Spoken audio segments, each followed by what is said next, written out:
Here's something that'll mess with your head. Every single person on this planet, all 8 billion of us, can trace our ancestry back to the same place, one continent, Africa. But that's not the crazy part. The crazy part is that other continents had apes too. Europe had them. Asia had them. So why didn't humans evolve in Germany or China or literally anywhere else? I mean, think about it for a second. You've got apes all over the old world. They've got forests, they've got food, they've got everything they need to survive. But only one place cranked out the species that would eventually build cities, write symphonies, and land on the moon. What made Africa so special? All right, before the story, if you're here regularly, subscribe helps me out. Drop a comment with where you're listening from and the time. Yesterday, someone from Portugal said they listen while cooking dinner, and someone from Chicago was using it for a morning commute. Wild. Most people just accept that humans came from Africa because, that's what they learned in biology class, but nobody really explains why it had to be Africa. And that's the question that actually matters, because if we can figure out what made Africa the perfect evolutionary pressure cooker for humanity, we can understand something fundamental about who we are. So buckle up, because we're about to dive deep into millions of years of history. We're talking asteroid impacts, continental collisions, climate chaos, and a whole bunch of lucky breaks that almost didn't happen. By the end of this, you're going to see Africa and yourself in a completely different way. So let's start at the beginning. Way at the beginning. And among these little survivors was something extraordinary. Scientists call it Purgatorius, and it's named after Purgatory Hill in Montana, where paleontologists dug it up. We're talking about a creature the size of a mouse, maybe 6 inches from nose to tail, weighing just over an ounce. At first glance, you'd think shrew, but check out the ankle bones. They had this crazy range of motion that normal ground-dwelling mammals just don't have. Now here's what's wild. Purgatorius lived just 105,000 to 139,000 years after the asteroid wiped out the dinosaurs. Think about that. While the planet was still recovering from the biggest mass extinction event in recent history, while ash was probably still settling in some places, our earliest primate ancestors were already scurrying around, taking advantage of all that new real estate in the trees. But Purgatorius wasn't alone. The fossil record shows these other creatures called plesiadapiforms living at the same time. Imagine if a squirrel and a small monkey had a baby. That's basically what we're looking at here. What's interesting is their teeth. The pattern matches up with modern lemurs and lorises, which is a big deal in primate classification, but they were missing some key primate features. No forward-facing eyes for depth perception, no real grasping hands yet. These were works in progress, evolutionary stepping stones between the simple tree-dwelling mammals and what we'd recognize as actual primates. So why did these traits evolve in the first place? What was the evolutionary pressure that turned some random little mammals into the ancestors of monkeys, apes, and eventually us? Scientists have kicked around a few different ideas. Early on, people thought it was simple. These creatures were adapting to life in the trees, end of story. But that doesn't really hold up, because plenty of other species live in trees and didn't evolve into primates. Squirrels, for instance, are doing just fine without forward-facing eyes and opposable thumbs. Then there's the visual predation hypothesis. This one's pretty cool. It argues that early primates evolved as stealthy insect hunters. Think about it. If you're trying to catch fast-moving bugs on branches, you need excellent depth perception. You need precise grasping to snatch them up. Forward-facing eyes and nimble fingers would be massive advantages. But wait, there's more. Around the same time these early primates were evolving, modern flowering plants called angiosperms were exploding across the planet. Suddenly there were fruits and flowers everywhere, creating brand new food sources. Color vision would help you spot that ripe red fruit against green leaves. Fine motor skills would help you pick it without falling off a branch. Here's the beautiful part. All these hypotheses, they're probably all correct. Trees full of fruit also hosted swarms of insects, so these little guys had access to both. It was probably some combination of all three pressures that created the perfect evolutionary soup. Each one nudging primate anatomy and behavior in the same direction, toward better vision, toward more dexterity, toward bigger brains to coordinate it all. By around 55 million years ago, we get the real deal. True primates called euprimates. These are creatures like the adapids and omomyids, and they've got the full suite of primate traits. Forward-facing eyes for depth perception, grasping hands and feet with nails instead of claws, more flexible shoulder and wrist joints, relatively larger brains than their predecessors. These traits opened ecological doors that would eventually lead to us. But here's where the story takes a turn that most people don't know about. The next crucial stage in primate evolution didn't happen in Africa at all. Around 40 million years ago, the first higher primates show up in the fossil record. They're called anthropoids, and they're the ancestors of all monkeys, apes, and humans. And guess where the oldest anthropoid fossil was found? China. This remarkably tiny specimen is called Eosimius, which means dawn monkey. Its short heel bone tells us it moved through trees in a way similar to modern monkeys. More fossil finds from Myanmar and Pakistan confirmed it. Asia was the starting place for this group of primates. They eventually made it to Africa, but here's the crazy part. If you didn't know about Earth's geological history, you might think they just migrated there, climbing from branch to branch over some vast jungle canopy connecting the continents. But no. Africa and Asia weren't connected by land.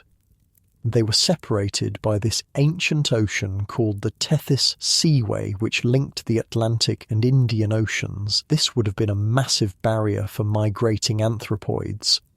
So how did they get across? This is where geology gets wild. You know how soup heats up on a stove? Hot liquid rises from the bottom, cools at the top, and sinks back down. Earth's mantle does basically the same thing, except with molten rock over millions of years. Hot material from deep inside the planet rises toward the surface, pushing and pulling the crustal plates we live on. When these plumes hit the underside of the crust, they can lift entire mountain ranges or create chains of volcanic islands.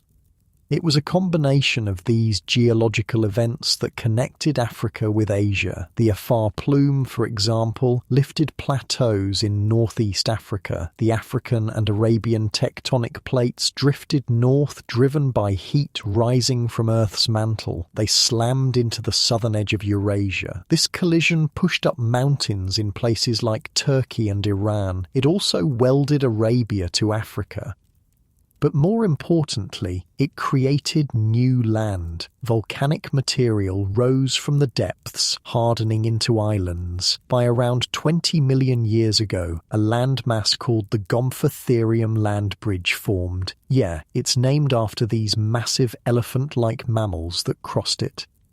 This bridge closed the Tethys Seaway and connected the continents for good. Now this changed everything. Ocean circulations shifted, monsoon patterns changed, some places got drier while others got more rainfall. A variety of new ecosystems formed in and around the land bridge, from dense forests to grassy savannas. This was the opportunity our anthropoid ancestors needed. They first got to Africa using those early island chains and shallowing seas. Thank goodness they did, because the ones that stayed behind in Asia, they went extinct during a severe cooling period. Who knows if we'd be here if it wasn't for those island-hopping primates making the jump to Africa? Once isolated in Africa, the immigrant anthropoids diversified like crazy. This is when we see New World monkeys and Old World monkeys splitting into different lineages. Today, tiny traits separate them, things like nostril orientation and tooth counts. But the bigger story is about their geography. The population that would become New World monkeys somehow made it to South America. The current hypothesis is wild. Scientists think they drifted across the Atlantic Ocean on a giant natural raft made largely of vegetation. Imagine that, a bunch of monkeys on a floating island of plants, drifting for weeks or months across open ocean. It sounds ridiculous, but it's our most reasonable explanation. We don't know for sure, but the genetic evidence points that direction.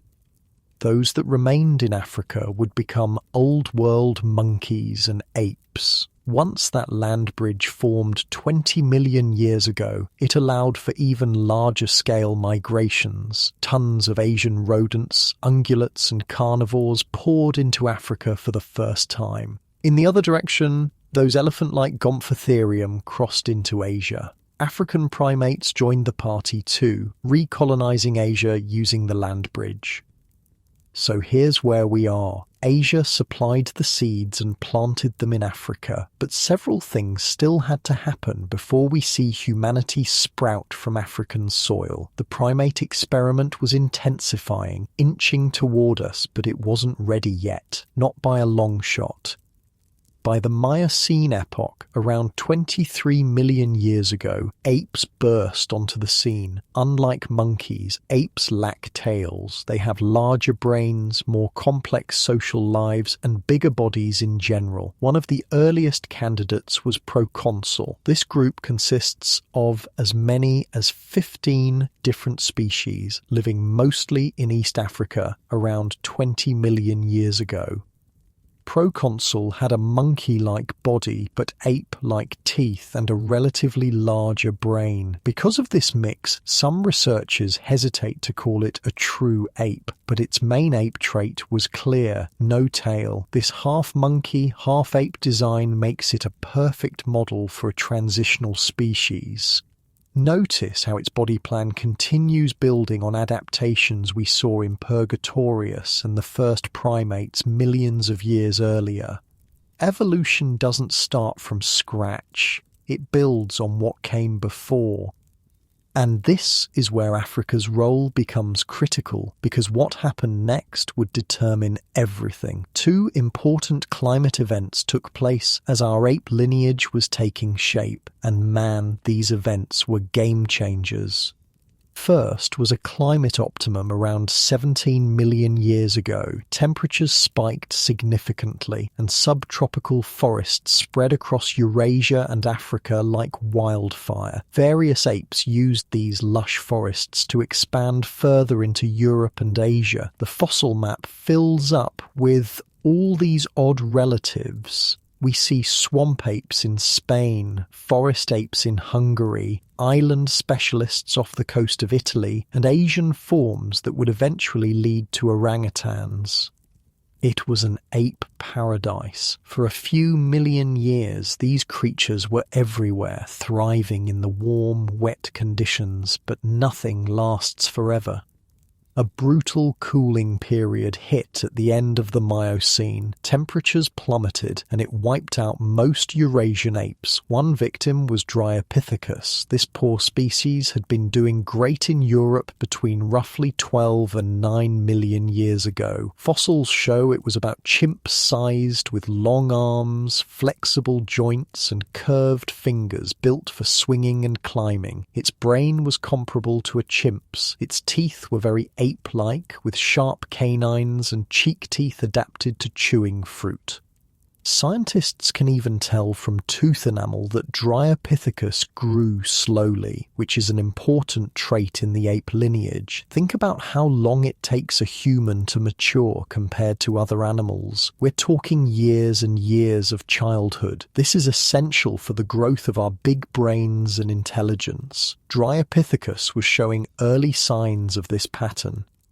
But despite these novel adaptations, Dryopithecus couldn't withstand the drastic climate changes. The cooling period dried up the lush European forests. Their habitats gradually shrank and they eventually went extinct. A whole host of other European apes followed suit, disappearing from the fossil record one after another.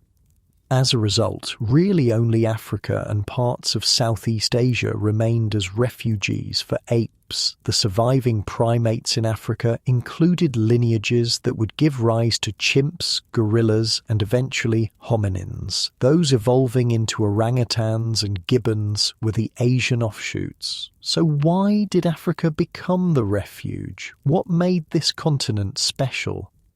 Part of it was sheer luck of geography. Africa straddles the equator, giving it a range of climates from tropical rainforests to temperate highlands. When climate disasters hit other continents, Africa's diversity of environments meant there was always somewhere for populations to survive. But it was more than just geography. Africa was geologically active in ways that created new opportunities. The East African Rift System was starting to form, creating mountains, valleys, and a patchwork of different habitats, all within relatively short distances. This habitat diversity would become crucial for what happened next. By 7 million years ago, the human lineage began to emerge. But the gaps at this critical point are extra frustrating for scientists. We don't have tons of fossils from this period, so making connections between species is very difficult, hence why we don't necessarily have a quote-unquote missing link. Nonetheless, the fossils we do have tell us one thing for certain: Africa was humanity's birthplace. The dawn of humanity wasn't some smooth, orderly progression. It was chaotic, experimental, full of dead ends and lucky breaks. It kicked off around 7 million years ago when we separated from our common ancestor with chimpanzees. While the chimps stuck with the trees and only walked on their knuckles when forced to the ground, our lineage started favouring solid earth beneath our feet. We became bipedal, committing fully to walking on two legs. Other apes do this on occasion, but we're fully committed. This is what really sets us apart from the rest of the primates. It's what makes us special. And the first fossils with signs of this trait, they come from Africa. This is honestly one of our biggest clues, supporting an African origin for humanity. You want proof? Let me show you the evidence. The earliest example is a species called Sahelanthropus chadensis. It shows up in Chad at just about that 7 million year mark. The discovery was announced in 2002, and it caused a sensation in the scientific community. Because Chad, in north-central Africa, was a totally unexpected place to find early human ancestors. Most fossils had been found in East and South Africa, so this expanded our understanding of where early hominins lived. Sahelanthropus would have looked very similar to a chimp at first glance, but this fossilized skull tells us it wasn't just another ape. The skull was nicknamed Tumai, which means hope of life in the local language. And man, what a name, because this thing represents hope that we can understand our origins. Look at the base of the skull. There's a hole called the foramen magnum. It connects the brainstem to the spinal cord. In Sahelanthropus, it sits close to the front. This is unlike other apes whose foramen magnum is further back. What does that mean? It suggests this species could stand or walk with a more vertical posture. Now, since the fossils are pretty scarce, whether Sahelanthropus was fully upright is still debated. In 2022, scientists described a femur and 2 forearm bones from the same site. The structure of the femur indicated that Sahelanthropus was usually bipedal on the ground, but the forearm bones showed it also spent time in trees. It's not a slam-dunk case of full bipedalism, but it's pretty compelling evidence that our lineage was experimenting with walking upright way earlier than people thought. 1 million years later, Aurorin tuganensis appears in Kenya. Its femur tells an even clearer story. The femoral head, which would have fit into its pelvis, looks almost like that of a human. When you stand upright, your legs bear more weight and bear it differently than if you were on all fours. This femur is better attuned to that function, but like Sahelanthropus, Aurorin is known from only a handful of fossils, so its place on the family tree is fuzzy. Then comes Ardipithecus, also known as Ardi. This one was found in Ethiopia and is 4.5 million years old. The skull and pelvis hint at habitual bipedalism. Some key signs are its forward foramen magnum, basin-shaped pelvis, and knees that slightly bow inward. These features help stabilize the weight of the upper body while walking upright. Yet the foot keeps a fiercely divergent big toe for gripping branches. Think of Ardi as a multi-use vehicle built to drive on the ground, but still excellent for off-roading in the trees. This makes total sense from an evolutionary perspective. You don't just abandon successful adaptations overnight. Ardi's ancestors had been tree dwellers for millions of years. Those tree climbing abilities were still valuable, even as walking on the ground became more important. Ardi was followed by a large genus of hominins known as Australopithecus. With so many different species, we can't cover them all. They spanned from roughly 4 million to 1 million years ago, living in East and South Africa. They all share signs of habitual bipedality, with many of the same traits as Ardi. Take Australopithecus afarensis, for example. You may know her as Lucy. Lucy was discovered on November 24, 1974, in the Hadar region of Ethiopia. American paleoanthropologist Donald Johanson and graduate student Tom Gray were surveying a gully when Johanson spotted a piece of an elbow joint jutting from the dirt. His pulse quickened as he realized it wasn't from a monkey or any other animal. It belonged to a hominin. As the team kept searching the area, they found more and more fragments. They began to appreciate that they were uncovering something extraordinary, a skeleton. The full excavation took 3 weeks, and when they were done, they had about 40% of a single individual. At the time, this made Lucy both the oldest and most complete early human ancestor ever found.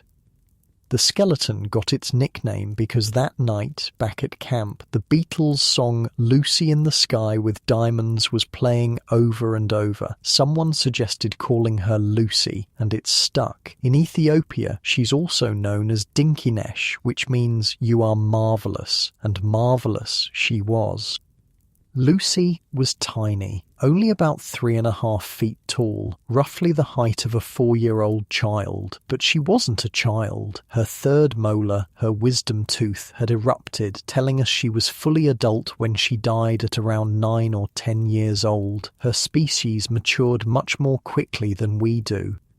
In addition to her knees and hips showing adaptations for bipedalism, she had a spine that was more adept at supporting an upright posture. Her arms were still relatively long compared to her legs, suggesting she spent some time in trees. But make no mistake, Lucy walked on 2 feet.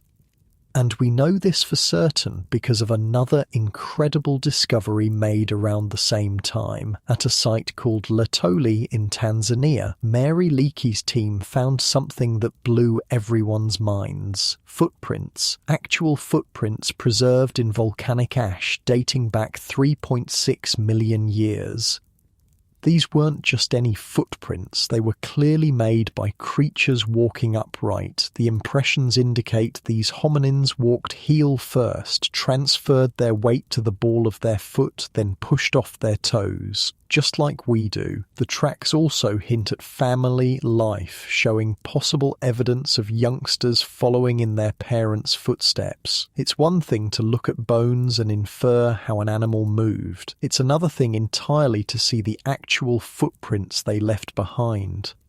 So, it's pretty locked in. Australopithecus was literally making strides toward modern humans, but here's the inevitable question. Why did these species start walking on 2 feet in the first place? For starters, their bodies were kind of pre-adapted to it. A body built for climbing trees is actually better suited to transitioning to bipedalism than walking on all fours. It sounds like a contradiction, but navigating trees requires a degree of familiarity with being oriented vertically. You're constantly pulling yourself upright, balancing on branches, reaching overhead. Compare this to something like a fox, whose body is almost always oriented horizontally.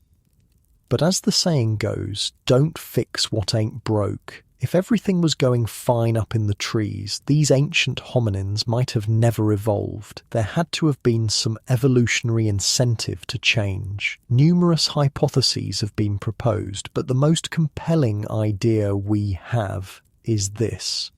There was no single cause. It was a stack of pressures that pushed some apes upright, and once it worked, it stuck. Multiple hypotheses fit together. The initial drivers were most likely environmental shifts occurring in Africa. Paleo-environmental work has shown that during the time of Australopithecus and the early hominins, their environments were shifting from dense jungles to patchy woodlands. Instead of continuous forest canopy, there were clusters of trees separated by grasslands. After exhausting a patch of food in one area, these hominins would need to travel some distance to find another. Bipedalism is more efficient than walking on all fours for covering long distances. Bipedal walking uses less energy across long treks and helps with thermoregulation. When you're upright, less of your body surface is exposed to direct sunlight, plus you're higher off the hot ground where you can catch any breeze that's blowing. This goes hand in hand with the postural feeding idea. Apes standing up to reach and grab food. Think about it. Before moving on to the next patch of forest, it would have been helpful to maximize your caloric input right where you are first. So reaching for those tough-to-get fruits before your travels would have favored an upright stance. This could be a reason why many of these hominins still retain some of their climbing traits to grab those higher foods. We even see some modern apes doing this while feeding. Lastly, there's the provisioning hypothesis. This adds human-like social pressures to the mix. Carrying food, infants, or tools would have been more efficient once hands were freed from locomotion. Imagine trying to carry your baby while walking on all fours. Not easy, but stand up, and suddenly your arms are available for carrying precious cargo. All of these factors would have worked together to help hominins adapt to the more patchy forests of Africa. It was this continent that offered the right stage for these pressures to play out repeatedly. Different populations in different regions, all facing similar challenges, all arriving at similar solutions.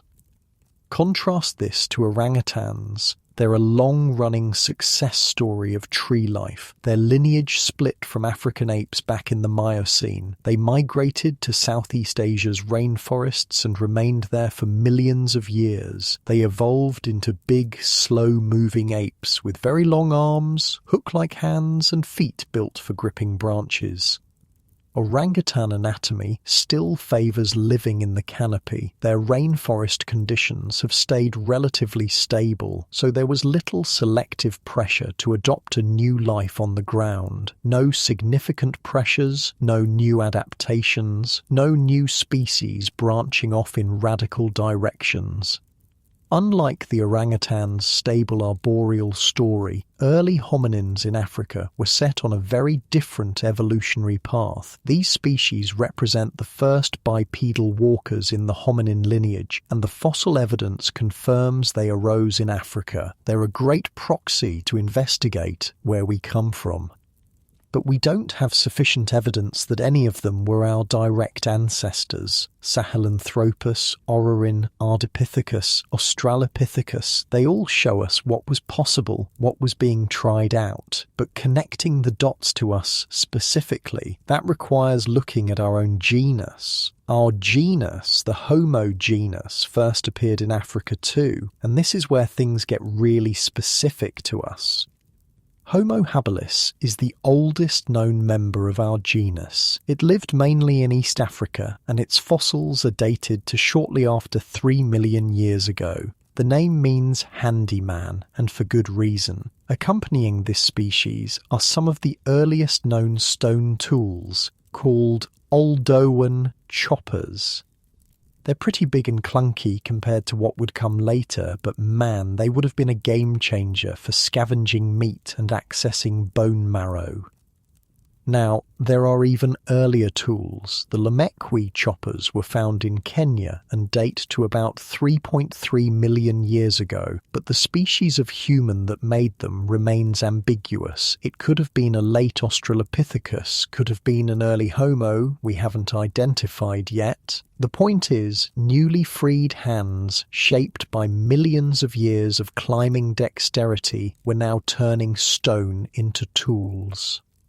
Think about what this means. For the first time in Earth's history, an animal was systematically modifying its environment with manufactured objects, not just using sticks or rocks opportunistically, but actually shaping them for specific purposes. This is a cognitive leap of staggering proportions. Following Homo habilis was Homo erectus, and oh boy, this is where things get tricky, but also really exciting.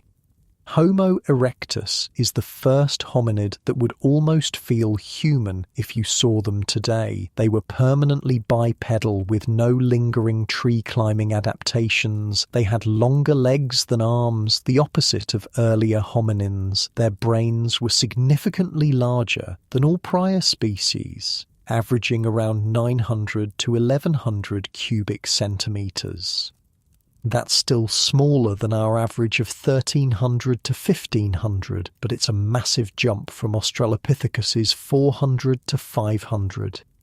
But here's the seriously important feature of Homo erectus. It's the oldest human species we have evidence of outside of Africa. Think about that for a second. All those earlier species we talked about, Sahelanthropus, Ardipithecus, Australopithecus, even Homo habilis, they're all confined to Africa. But Homo erectus, these folks got around.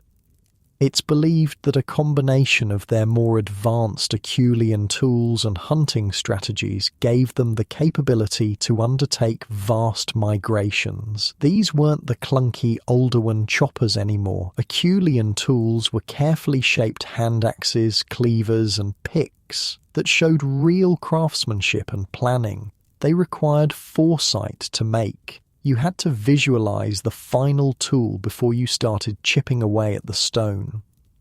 By about 1.8 million years ago, Homo erectus made it to the Dmanisi site in Georgia. Yeah, the country Georgia, not the state. This demonstrated they were already living in Western Eurasia incredibly early. From roughly the same time populations show up in Indonesia. They even persist on the island of Java for well over 1 million years. This wide reach creates headaches for scientists trying to classify them. First headache is the possibility that regional populations evolved locally, developing their own distinct characteristics. African, Georgian, and Javanese fossils display differences in skull shape, brain size, and body size. Some researchers classify the African forms as a separate species, Homo ergaster, and keep the Asian fossils as Homo erectus. Others lump them all together as a single, highly variable species. Second headache is that early dispersals and long survival on different continents mean the fossil record is painted by a very broad brush. It's hard to draw clean lines between species origins and migrations when you're dealing with populations that spread across 3 continents over more than 1 million years.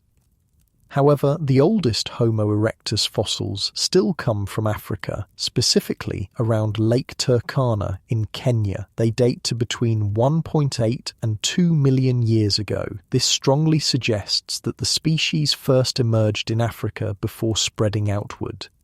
Once on the move, Homo erectus adapted to a wide range of environments with remarkable speed. They survived the savannas of Africa, the temperate valleys of the Caucasus, and the tropical forests of Southeast Asia. This flexibility is part of what makes Homo erectus so important to our story. They proved that members of our genus could thrive almost anywhere. But here's the thing, despite spreading across the old world, despite lasting for over 1 million years in some places, Homo erectus eventually went extinct everywhere. All those populations, whether in Africa, Asia, or Europe, eventually disappeared from the fossil record. So, what happened? What replaced them? Us. Homo sapiens. Time to narrow in on our species specifically.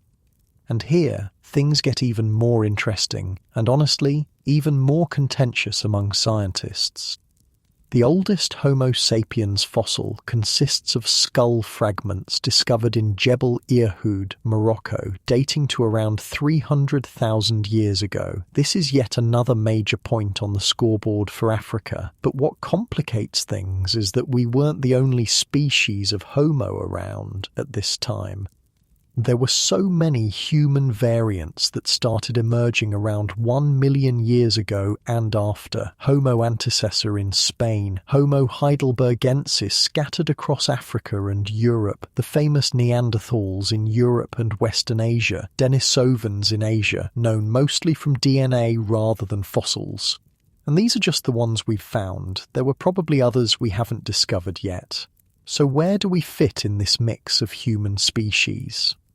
Two competing hypotheses have historically duked it out, the out-of-Africa hypothesis versus the multi-regional evolution hypothesis, and for a long time this was one of the biggest debates in paleoanthropology. The out-of-Africa hypothesis argues that Homo sapiens evolved once in Africa and later spread across the world, largely replacing other archaic humans. It's a relatively clean story. One origin, one dispersal, one species taking over. The multi-regional hypothesis argues that modern humans evolved in various locations simultaneously from earlier Homo erectus populations, and they had constant gene flow keeping them as one species. It's a messier story, but it would explain why we find human-like fossils in many places around the same time periods. For decades, scientists argued back and forth. Fossils could support either interpretation depending on how you looked at them, but then genetics entered the chat and everything changed. DNA and genetic studies have helped sharpen the picture dramatically, and the evidence is pretty compelling for an African origin. For example, the greatest genetic diversity among modern humans is found in Africa. Genetic diversity builds up over long periods of time as mutations accumulate. It's like interest in a bank account. The longer the account has been open, the more interest accumulates. So, the fact that Africans have more genetic variation than anywhere else means that Homo sapiens have been living and evolving there the longest. This isn't a small difference either. Studies show that populations in sub-Saharan Africa have significantly higher levels of genetic diversity than populations anywhere else on Earth. This pattern holds true for mitochondrial DNA, which is passed down through mothers, for Y chromosome DNA, which is passed through fathers, and for autosomal DNA, which we inherit from both parents. Populations outside of Africa carry only a subset of that variation, which makes perfect sense if small groups migrated out of Africa later and took only part of the total gene pool with them. It's called a founder effect. When a small population splits off and establishes itself somewhere new, it carries only a fraction of the genetic diversity from the source population. This is supported by additional genetic evidence indicating that all non-African people today can trace their genes back to small populations that left the continent around 50,000 to 70,000 years ago. The exact timing is still debated, but the genetic bottleneck is clear. At some point, a relatively small number of people left Africa, and everyone outside of Africa today descends from them. Shortly after that migration, all other species of Homo went extinct. Neanderthals disappeared around 40,000 years ago. Denisovans vanished around the same time. Homo erectus had already been gone for hundreds of thousands of years, and suddenly only Homo sapiens remained. Our deeper genetic diversity in Africa points strongly toward the out-of-Africa hypothesis. Case closed, right? Well, not quite. Ancient DNA has revealed something fascinating. When scientists managed to extract and sequence Neanderthal DNA from fossils, they found something unexpected. Modern humans outside of Africa carry Neanderthal DNA. Between 1 and 4% of the genome of non-African people comes from Neanderthals. Similarly, Denisovan DNA shows up in modern populations, particularly in Southeast Asia and Oceania. Some populations in Papua New Guinea carry as much as 5% Denisovan DNA. So it wasn't a pure replacement after all. There was some multi-regional mixing between species, Homo sapiens interbred with Neanderthals and Denisovans. But here's the key point. Homo sapiens came to dominate. We're the ones who survived and spread everywhere. The other species contributed genes, but they didn't persist as separate lineages. This raises a fascinating question. What was it about early Homo sapiens in Africa that gave them such an advantage? Why wasn't it the other way around, with Neanderthals or Denisovans migrating into Africa and replacing Homo sapiens? The answer lies in a combination of our genetics, our sociality, and the ancient African environments that shaped both. Neanderthals were physically robust. They had larger brains than us, actually. They made sophisticated tools, controlled fire, buried their dead, and probably had some form of language. They were incredibly successful in the harsh European climate for hundreds of thousands of years. But they lived in relatively small, isolated groups. Their population density was low, and while they were highly adapted to their specific environments, that specialization may have been a weakness. When climate conditions changed rapidly, as they did at the end of the last ice age, Neanderthals couldn't adapt quickly enough. Homo sapiens, by contrast, had something different, something forged in the crucible of Africa's diverse and changing environments. We had adaptability. New research paints a picture of a continent-wide social web of ancient Homo sapiens, a pan-African network of people, genes and ideas stretching back hundreds of thousands of years. We see this archaeologically through the presence of artifacts that were traded or migrated with humans over incredibly long distances. For example, ostrich eggshell beads moved across the continent 50,000 years ago, 200,000 years ago. Obsidian for tool-making travelled over 160 kilometres from its source. Pigments, possibly used for body decoration or art, were traded as far back as 320,000 years ago. Even gift exchange systems among modern Africans echo this ancient logic. Among today's San hunter-gatherer communities in southern Africa, anthropologists have observed a continuing practice of reciprocal gift-giving that functions as a long-distance social network. It's wild to think that such a practice could be hundreds of thousands of years old, but the archaeological evidence suggests it might be. Furthermore, genetic and archaeological data show repeated cycles of isolation and contact among African populations. Groups often diverged and inhabited local places for long stretches of time, sometimes thousands of years. This would produce cultural innovations and slight anatomical differences unique to their respective environments. Then, intermittent contact between groups would allow those separate innovations to recombine and spread. Think about what breeds innovation in the modern world. When different traditions, different technologies, different ideas come together, magic happens. The same mechanism occurred in ancient Africa, but over much longer timescales. Studies looking at hunter-gatherer networks confirm that parallel invention in semi-isolated groups followed by recombination speeds up the rise of complex technologies better than a single, fully connected population could. When groups are completely isolated, innovations can be lost. A single disaster, a disease outbreak, a drought, and all that knowledge disappears. But when groups are connected through occasional contact and trade, innovations spread and persist. One group figures out a better way to make arrows. Another discovers a more efficient method for processing plant toxins to make them edible. These innovations spread through the network, accumulating over time. The same principle is almost certainly true for genetics. Genetic diversity is a safeguard against extinction. A wider gene pool means more opportunities for beneficial mutations to arise. More variation means better chances that someone in the population will have the right combination of genes to survive when conditions change. This Pan-African network would have promoted tremendous variation while keeping Homo sapiens integrated as a species. We didn't fragment into separate species despite living in diverse environments from the Mediterranean coast to the southern tip of the continent, from rainforests to deserts.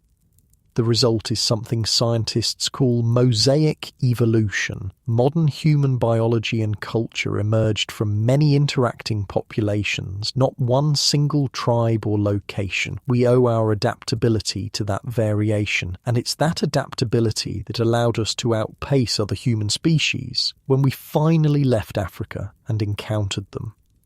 When Homo sapiens met Neanderthals in Europe, we weren't necessarily smarter or stronger. We were more flexible, more able to adjust to new situations, more capable of learning from each other and spreading innovations rapidly through our social networks.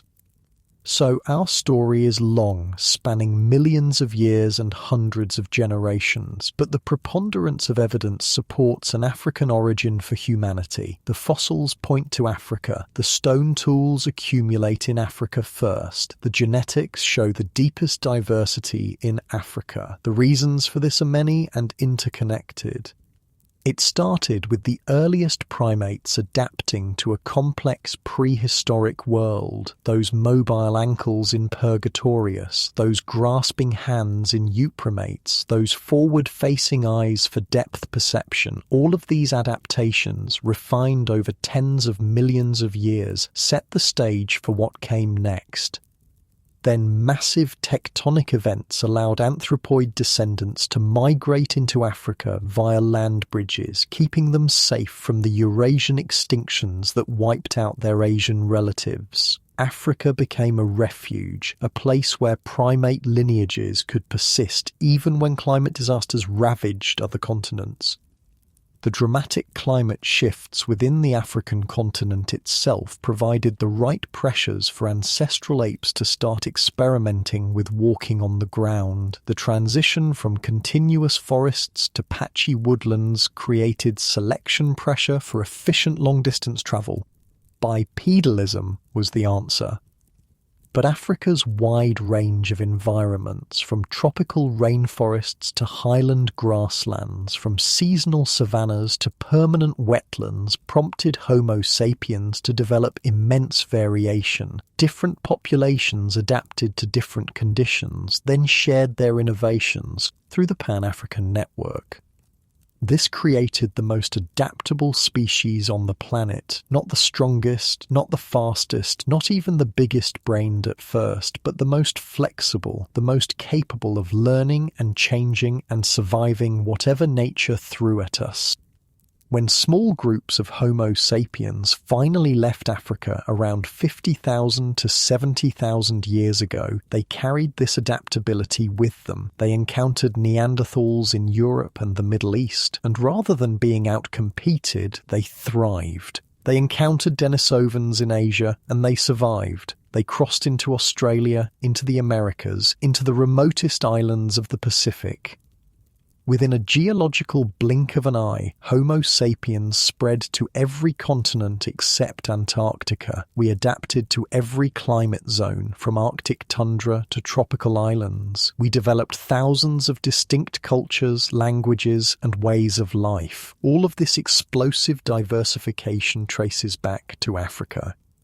But science is built on challenging the status quo. We must keep our minds open and never settle for the current paradigm. Paradigms are always shifting, and with each turn we get a little closer to the truth. So what if we didn't evolve in Africa? What are the best arguments against an African origin? There are a few challenges to the standard narrative that deserve consideration. First, there's a Miocene ape living in Europe that makes us reconsider some assumptions. The headline-making ape is called Danuvius. It lived in Germany around 11 million years ago. Its skeletal remains gave researchers a rare, detailed glimpse of how some ancient apes moved around. Danuvius had long forelimbs and hind limbs, mobile wrists and ankles, and joint shapes suggesting the animal could both climb and adopt an upright posture on its hind legs. Researchers have called this form of locomotion extended limb clambering. They argue that Danuvius combines the adaptations of bipeds and suspensory apes and provides a possible model for the common ancestor of great apes and humans. Why does this matter? Because it pushes back the possible origins of upright body mechanics well before the African hominin story. While Danuvius wasn't totally bipedal, its posture makes it a provocative candidate as an ancestor to the hominin lineage, or at least as an example of similar adaptations evolving independently.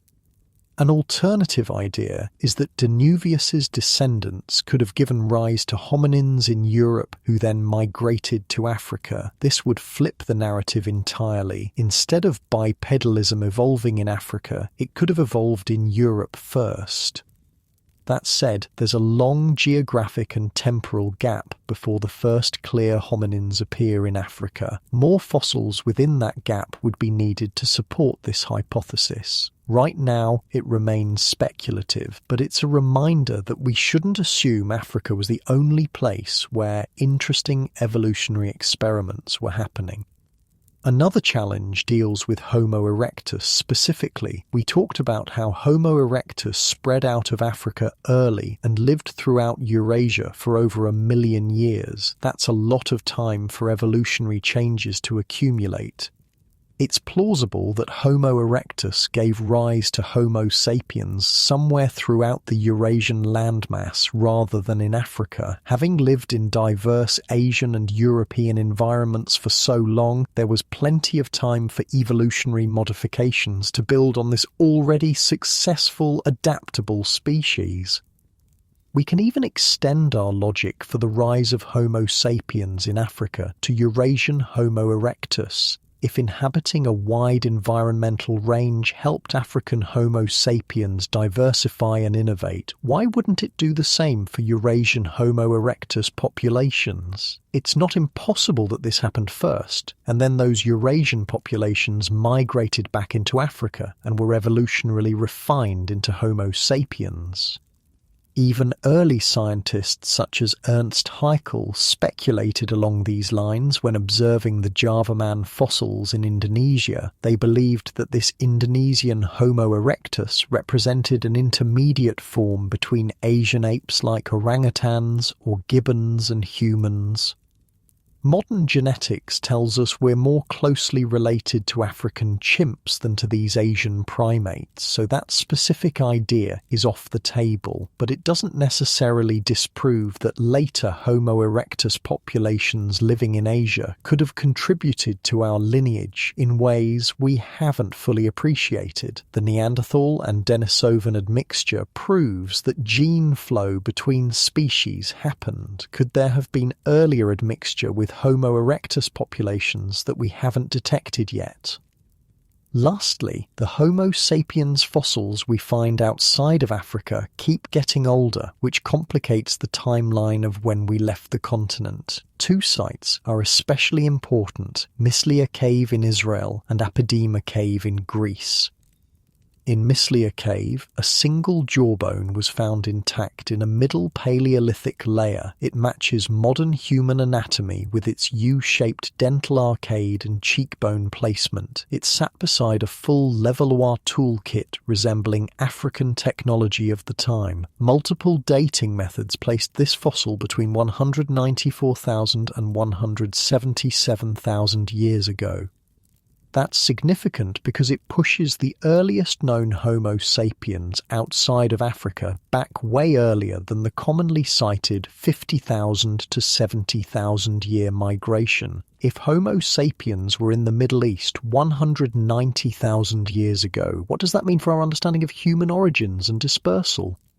Two skull fragments were found in Apodema Cave in Greece. Digital reconstruction showed that one has a rounded modern human rear skull profile and dates to 210,000 years ago. This makes it the oldest known Homo sapiens fossil outside of Africa, if the identification is correct. Interestingly, the other skull from the same cave is clearly Neanderthal and dates to around 170,000 years ago, so we have a Homo sapiens skull older than the Neanderthal skull at the same location. The pair of skulls tells a story of early Homo sapiens reaching this part of the world before Neanderthals, or at least being there at the same time. Neither site is as old as the 300,000-year-old fossils from Jebel Irhoud in Morocco, so Africa still holds the record for oldest Homo sapiens. But these finds give us reason to continue searching for early Homo sapiens outside of Africa. Maybe there were earlier migrations that failed, or maybe our timeline for leaving Africa needs serious revision. There are also questions about whether the Jebel Irhoud fossils in Morocco represent fully modern Homo sapiens or a transitional form. The skulls have a mix of archaic and modern features. Some scientists argue they should be classified as early Homo sapiens, while others think they represent a different species or subspecies that contributed to our ancestry but wasn't quite us yet. These debates are healthy and necessary. Science advances by questioning, testing, and revising our understanding. The African origin hypothesis is supported by overwhelming evidence, but that doesn't mean every detail is settled. What we can say with confidence is this: the bulk of evidence, from fossils to genetics to archaeology, points to Africa as the birthplace of our species. The earliest and most diverse Homo sapiens populations lived there. The longest continuous occupation of any region by our species is in Africa. The genetic diversity there dwarfs anywhere else on Earth. But Africa didn't just give birth to Homo sapiens and send us on our way. The continent shaped what we became. The environmental diversity forced innovation. The climate shifts demanded flexibility. The vast distances encouraged the development of social networks to maintain connections across space. The challenges of predators, diseases, and competition with other species honed our problem-solving abilities. In a very real sense, Africa made us human, not just anatomically, but behaviourally, socially, and cognitively. The traits that define us as a species, our capacity for complex language, our ability to form large cooperative groups, our innovative tool use, our symbolic thinking, all of these were forged in African environments over hundreds of thousands of years. When we finally left the continent, we took those Africa-honed traits with us, and those traits allowed us to conquer the world in a way no other species ever had. Understanding our African origins isn't just an academic exercise, it has profound implications for how we think about ourselves today. For one thing, it demolishes the idea that different human populations are fundamentally different from each other. The genetic evidence is crystal clear on this. All humans alive today are remarkably similar genetically. The variation between any two individuals within a population is typically greater than the average difference between populations. Race, as a biological concept, doesn't hold up to scientific scrutiny. The superficial differences we see in skin color, hair texture, facial features, they're recent adaptations to local environments, probably arising within the last 100,000 years or so. Underneath those surface variations, we're all African. Every single person on this planet can trace their ancestry back to the same African populations. This has important medical implications too. For decades, medical research was heavily biased towards studying European populations. The assumption was that what worked for one group would work for everyone, but that's not always true. Genetic variants that affect disease risk, drug response, and other health factors vary between populations. Because African populations have the highest genetic diversity, they also have the widest range of genetic variants. This means that including African populations in medical research isn't just about fairness or representation, although those are important. It's about getting a more complete picture of human genetic variation and how it affects health. Drugs developed based solely on European genetics might work differently or not at all in people of African ancestry. Disease risk factors identified in one population might not apply to others. By understanding our African origins and the diversity that still exists there, we can develop better, more personalized medical treatments for everyone.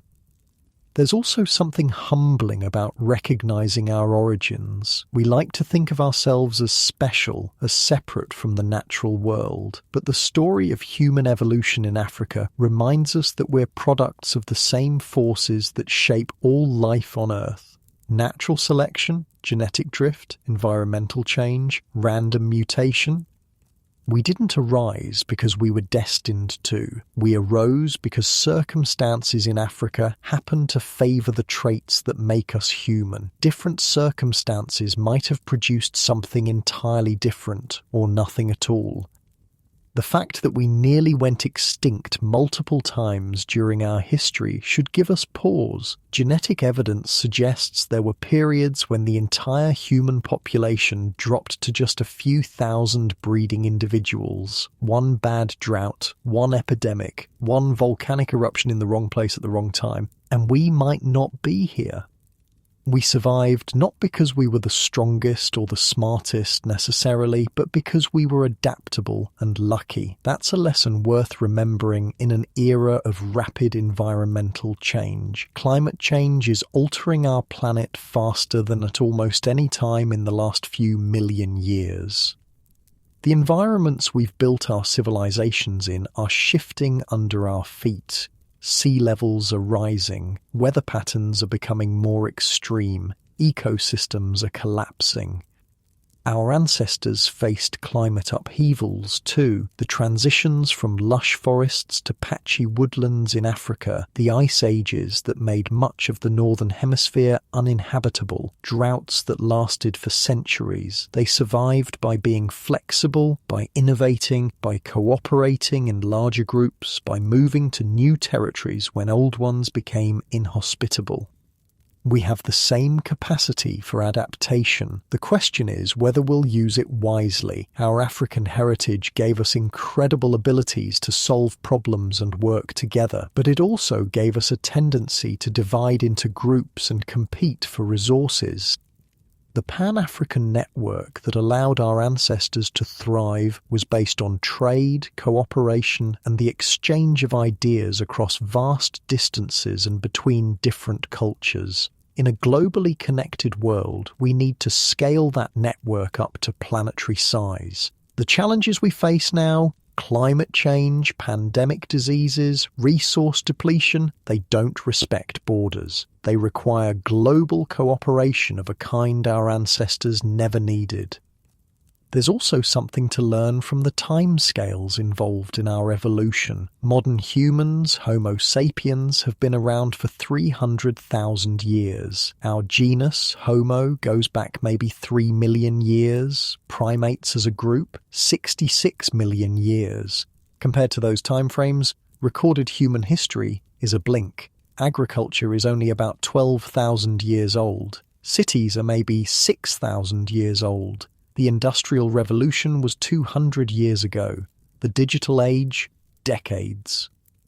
We're changing our world faster than evolution can keep up. Our bodies and brains are still basically those of our hunter-gatherer ancestors. We're adapted for small group living, for physical activity, for diets of wild plants and occasional meat. We're not evolved for sitting in office chairs, staring at screens, eating processed foods, and interacting with thousands of people through social media.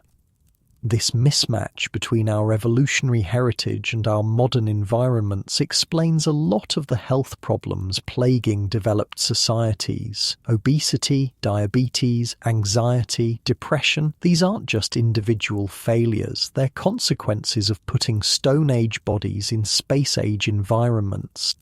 Understanding our evolution can help us design better environments and lifestyles that work with our biology instead of against it, not by going back to some imagined primitive past, but by being smart about how we structure our societies and lives. But let's zoom out even further. What does our African origin tell us about life in the universe?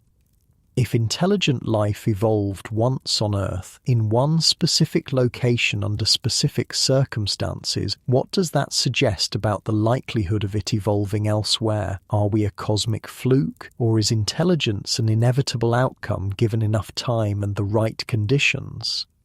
The answer might lie in understanding just how specific those African conditions were. How much of our evolution was contingent on precise circumstances versus general principles that might apply anywhere? The transition to bipedalism required the right combination of tree-dwelling ancestry and environmental change. Would aliens evolve bipedalism through a similar process, or are there many paths to intelligence, each unique to its planet's history? The development of complex social networks in Africa, driven by cyclical climate changes and geographic diversity, seems fairly specific to Earth's circumstances, but maybe the general principle that intelligence arises in environments that reward flexibility and cooperation is universal. We don't know yet. But as we search for life on other worlds, understanding our own origins gives us a framework for thinking about how intelligence might arise and what conditions to look for. What's certain is that our story isn't over. Evolution didn't stop when Homo sapiens emerged. It's still happening, just on timescales too slow for us to perceive directly. Our species is still evolving, still changing in response to our environments. Some of these changes are biological. Lactose tolerance, the ability to digest milk into adulthood, evolved independently in multiple populations within the last 10,000 years. That's evolution in action, rapid enough that we can track it in the genetic record.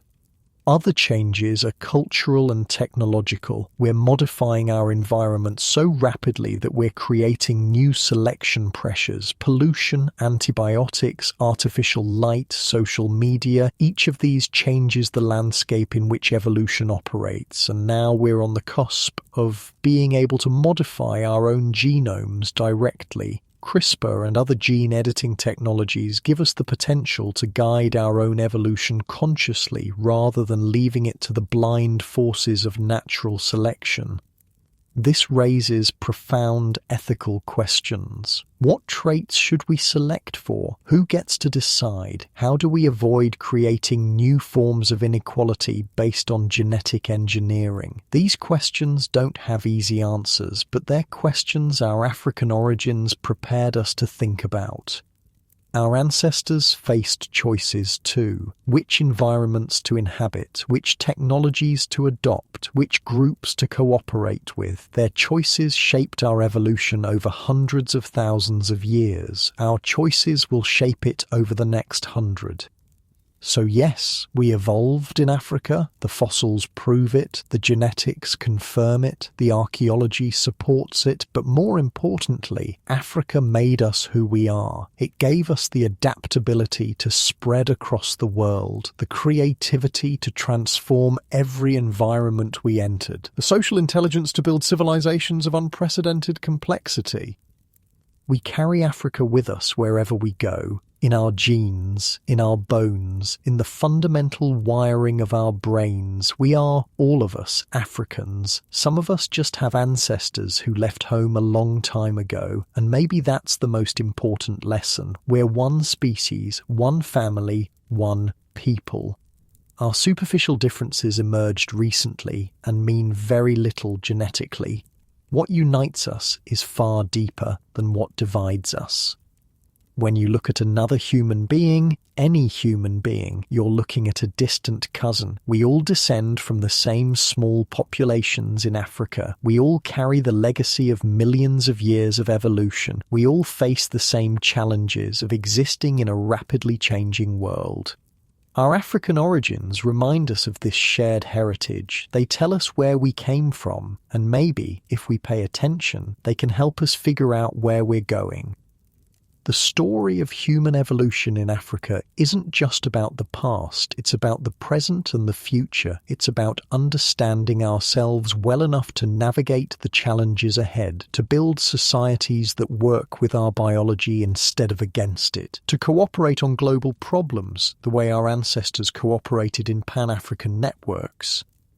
We evolved in Africa because Africa offered the right combination of challenges and opportunities to forge an adaptable, intelligent, cooperative species. Now we face challenges on a global scale: climate change, pandemics, resource depletion, technological disruption. Our African-forged traits, flexibility, innovation, social cooperation, are exactly what we need to survive and thrive. The question is whether we'll recognize that and use them wisely. The same continent that gave birth to humanity still has much to teach us about resilience, about adaptation, about the power of diversity, both genetic and cultural, about the importance of networks and cooperation across differences. As we look to the future, we do well to remember our origins, not as a source of pride or division, but as a reminder of what we're capable of when circumstances demand our best. Africa made us human once. In a sense, we need to let it make us human again.